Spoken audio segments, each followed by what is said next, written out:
বিশ্বকাপ দুর্নীতি পরিচালকদের বেফাঁস মন্তব্য। গত 2 মাসে বাংলাদেশ ক্রিকেট বোর্ড দেখেছে সমালোচনার নানা দিক। বিসিবিকে যথাযথভাবে কাজ করতে দেওয়া হচ্ছে না এমন অভিযোগ করেছেন বোর্ড পরিচালকদের কেউ কেউ।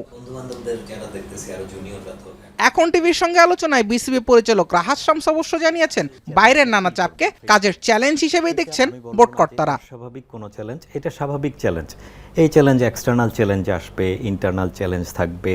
কোনো একটা সিস্টেম যদি আপনি চেঞ্জ করতে চান, আপনি ভালোর দিকে যদি যেতে চান, আপনি পারফরমেন্স ড্রিভেন একটা কালচার যদি তৈরি করতে চান, বা আপনি যে জিনিসগুলো নাই প্রসেস পলিসি যে সমস্ত জিনিস এগুলো যদি এস্টাবলিশ করতে যান, তাইলে কিছু চ্যালেঞ্জ, এই রকম চ্যালেঞ্জ আপনার ফেস করেই যেতে হবে। সাম্প্রতিক বেশ কিছু পদক্ষেপে নানা সমালোচনার জন্ম দিয়েছে বিসিবি। এরপরও বোর্ডে বড় পরিবর্তনের কথা এখন টিভিকে জানিয়েছেন এই পরিচালক। এখন একটা কর্পোরেট মাল্টিন্যাশনাল বডি, বা আমরা যদি অন্য উন্নত কান্ট্রিতে ক্রিকেট বোর্ডের তার নেচারটা ধরি, তার ওয়ার্ক প্রসেসটা ধরি, সেইটা থেকে আমরা কি পর্যায়ে আছি? আমরা নিশ্চয় বেশ পিছানো আছি। এইটাকে এগিয়ে নিতে গেলে প্রথম কাজ হইল ক্যাপেবল কিছু লিডার্সকে ম্যানেজমেন্টে ইনক্লুড করা। তার মধ্যে যেমন আমাদের বিভিন্ন ডিপার্টমেন্টে আপনারা হয়তো জানেন যে আমাদের ফাইন্যান্স হেড বা HR হেড, টেকনোলজি হেড, এই রোলগুলো আসলে অ্যাবসেন্ট।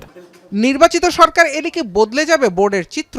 নতুন কাউকে কি দেখা যাবে? পরিচালক রাহাত শামস জানালেন নিচের ভাবনার কথা। আমরা এই জিনিসটাকে ওইভাবে ডিস্ট্রাক্ট না করি, বরঞ্চ সরকারের থেকে যত আমরা সহযোগিতা পাবো, বোর্ড যত সহযোগিতা পাবে, সেইটা তখন মানে ওভারঅল সব কিছুর জন্য ভালো হবে। স্পোর্টস গভর্নেন্স বলেন, ক্রিকেটের জন্য বলেন।